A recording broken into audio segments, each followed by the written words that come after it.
నమస్కారం. ఈనాటి మన ఆసక్తికరమైన విశ్లేషణకు స్వాగతం. ఈరోజు మనం కేవలం ఒక పౌరాణిక కథను చదువుకోబోవటం లేదు. భారతదేశ చరిత్రలోనే భక్తి, ధైర్యాలకు ఒక బ్రాండ్ అంబాసిడర్లా నిలిచిన ఒక అత్యున్నత వ్యక్తిత్వం గురించి మాట్లాడుకోబోతున్నాం. ఆయన జీవితం, ఆయన దైవిక శక్తులు అసలు ఎలా ఉండేది అనేది ఈ ఎక్స్ప్లెయినర్ ద్వారా మనం చాలా డీప్గా అర్థం చేసుకుందాం. సో, వినడానికి రెడీగా ఉన్నారా? జై శ్రీరామ్! ముందుగా ఒక్కసారి ఆలోచించండి, మన దేశంలో భక్తి అన్నా, అపారమైన శక్తి అన్నా, ఎవరూ ఊహించని ధైర్యమన్నా, అంతిమంగా మనకు ముందుగా గుర్పొచ్చే పేరు ఎవరిది? అవును, మీ ఊహ కరెక్టే, ఆయనే హనుమంతుడు. అసలు ఆయన జన్మరహస్యమేంటి? అంతటి అపారమైన శక్తులు ఆయనకు ఎలా వచ్చాయి? పౌరాణిక కాలం నుండి నేటి ఆధునిక కాలం వరకు ఆయన ప్రభావం ఎలా ఉందో మనం ఈ సెషన్లో పూర్తిగా అన్వేషించబోతున్నాం. ఇక ఏమాత్రం ఆలస్యం చేయకుండా ఈరోజు మనం ఏ అంశాలు కవర్ చేయబోతున్నామో చూద్దాం. ముందుగా హనుమంతుని చరిత్ర, ఆ తర్వాత ఆయన దైవీక జననం మరియు శక్తులు, ఋషుల శాపం, రామాయణంలో ఆయన అత్యంత కీలక ఘట్టాలు, మరియు ఫైనల్గా ఆయన జీవితం నుండి ఈరోజు మనం నేర్చుకోవాల్సిన శాశ్వత పాఠాలు. ఈ క్రమంలో ఈ అద్భుతమైన ఇతిహాసాన్ని సులభంగా అర్థం చేసుకుందాం. ఓకే, మొదటి విభాగం హనుమంతుని చరిత్ర. ఆయన ఒక శాశ్వత ప్రతీక అని ఎందుకంటారో చూద్దాం. ముందుగా ఆయన మూలాలను అర్థం చేసుకోవడం చాలా ముఖ్యం. ఆయన అంజనాదేవి మరియు వానర్రాజైన కేసరి దంపతులకు జన్మించారు. కాని వాయుదేవుని ప్రత్యేక ఆశీస్సులతో జన్మించడం వల్ల ఆయనను మనం వాయుపుత్రుడు అని ఎంతో భక్తితో పిలుస్తుంటాం. ఇక్కడ మనం గమనించాల్సిన ఒక ఇంట్రెస్టింగ్ పాయింట్ ఉందండి. వాయువు అంటే కేవలం మనం పీల్చే గాలి మాత్రమే కాదు, సమస్త జీవకోటికి ఆధారమైన ప్రాణశక్తి. ఆ ప్రాణశక్తికి ప్రతిరూపమే హనుమంతుడు. అందుకే ఆయనలో ఆ ఎవర్లాస్టింగ్ ఎనర్జీ, అలసట ఎరుగని తత్వముంటాయి. ఆయన రాక కేవలం ఒక సాధారణ జనమం కాదు, లోక కళ్యాణం కోసం జరిగిన ఒక దైవిక ఏర్పాటు అని మనం అర్థం చేసుకోవాలి. ఇక రెండవ విభాగానికి వద్దాం. దైవిక జననం మరియు శక్తులు. ఆయన అద్భుతమైన బాల్యం ఎలా సాగిందో తెలుసుకుందాం. ఇక్కడ ఒక భలే ఆసక్తికరమైన విషయం దాగి ఉంది, గమనించారా? ఆయన బాల్యంలో జరిగిన ఒక సంఘటన మనందరికీ తెలుసు. ఒకరోజు ఉదయం ఆకాశంలో ఎర్రగా ప్రకాశిస్తున్న సూర్యుడిని చూసి, భలే ఉందే, బహుశా ఇదేదో తీయటి పండు అని ఆ చిన్నారి హనుమంతుడనుకున్నాడు. పిల్లల అమాయకత్వం కదా. ఇంకేముంది, ఏమాత్రం సంకోచించుకుండా ఆ పండును రుచిచూడాలనే కుతూహలంతో నేరుగా ఆకాశంలోకి, ఏకంగా సూర్యునివైపే బుల్లెట్లా దూసుకెళ్లాడు. లక్షల మైళ్ల దూరంలో ఉన్న సూర్యుడిని పట్టుకోడానికి ఒక బాలుడు వెళ్లడం చూసి ముల్లోకాలలోని దేవతలు కూడా షాకయ్యారు. ఆయనలోని అనంతమైన సాహసానికి ఇదే పునాది. ఆ సూర్యుడిని పట్టుకోడానికి వెళ్లిన సంఘటన జస్ట్ ఒక శాంపుల్ మాత్రమే. ఆయన అసాధారణ శక్తులు ఎలాంటివో తెలిస్తే నిజంగా ఆశ్చర్యపోతాం. ఆయనకు కావలసిన ఏ రూపమైనా ధరించగల అద్భుతమైన స్కిల్ ఉంది. అంటే ఒక చిన్న దోమ సైజు నుండి అతి పెద్ద పర్వతమంత వరకు తన శరీరాన్ని మార్చేసుకోగలరు. అలాగే మనసు ఎంత వేగంగా ప్రయాణిస్తుందో అంత వేగంగా ఎంత దూరమైనా కేవలం ఫ్రాక్షన్ ఆఫ్ సెకండ్స్లో చేరగలరు. దానికి తోడు ఆయన శారీరక బలానికి అస్సలు లిమిట్సే లేవు.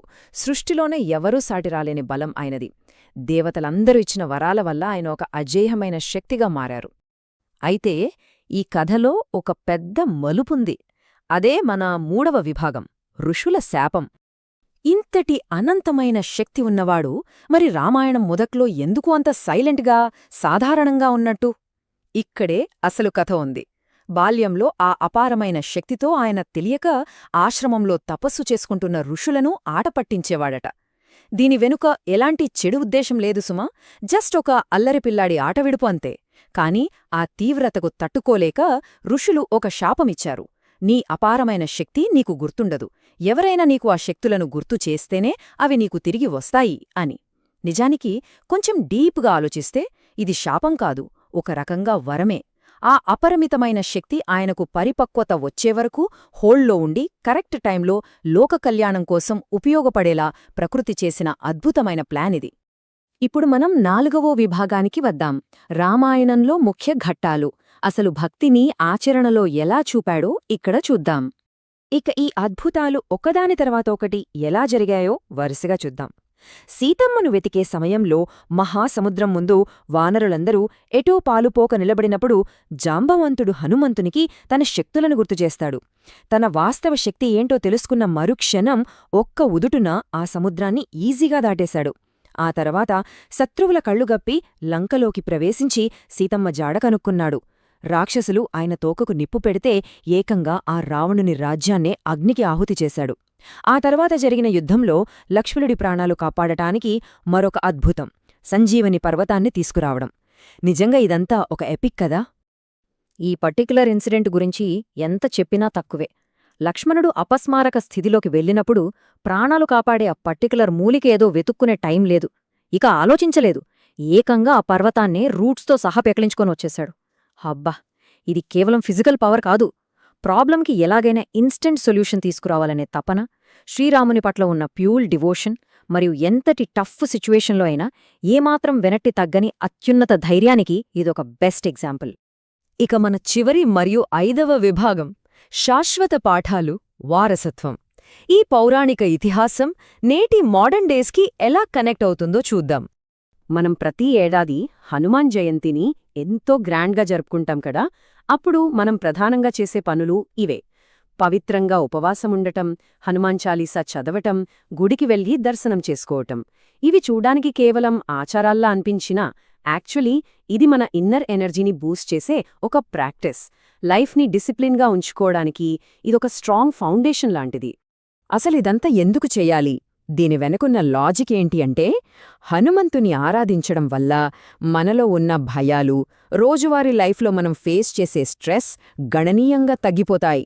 హనుమాన్ చాలీసా లాంటివి చదివినప్పుడు మన మైండ్ సెట్ చాలా పాజిటివ్గా మారుతుంది. కాన్ఫిడెన్స్ లెవెల్స్ పెరుగుతాయి. ఎన్ని అడ్డంకులొచ్చినా దేనికి భయపడకుండా ముందుకు దూసుకెళ్లే ఒక ఆధ్యాత్మిక శక్తి మనకు లభిస్తుందని గట్టి నమ్మకం. ఇది చూస్తే ఒక అద్భుతమైన విషయం మనకు స్పష్టంగా అర్థమవుతుంది. పౌరాణిక కాలానికి ఇప్పటికీ ఉన్న లింక్ ఇదే.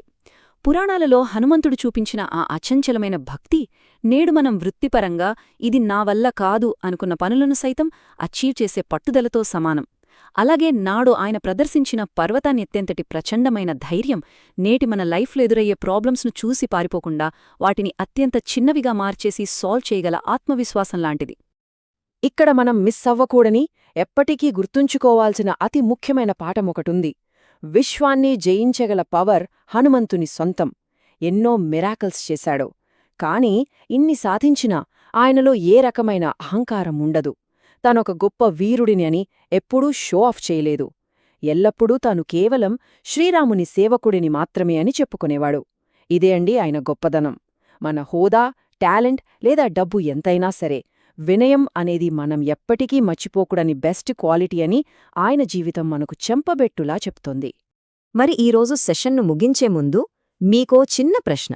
నేటి ఫాస్ట్ ఫార్వర్డ్ ప్రపంచంలో మనం ఎన్నో కష్టాలను ఫేస్ చేస్తున్నాం. మరి వీటిని జయించడానికి హనుమంతుని శాశ్వత సుగుణాలైన ఆ అపారమైన ధైర్యం, వర్క్ పట్ల ఉండే భక్తి, లేదా అన్నీ ఉన్నా ఒదిగి ఉండే వినయం, వీటిలో ఈ రోజుల్లో మనకు ఏది ఎక్కువగా అవసరమంటారు? ఒక్కసారి ఆలోచించండి. మళ్ళీ కలుద్దాం. జై శ్రీరామ్.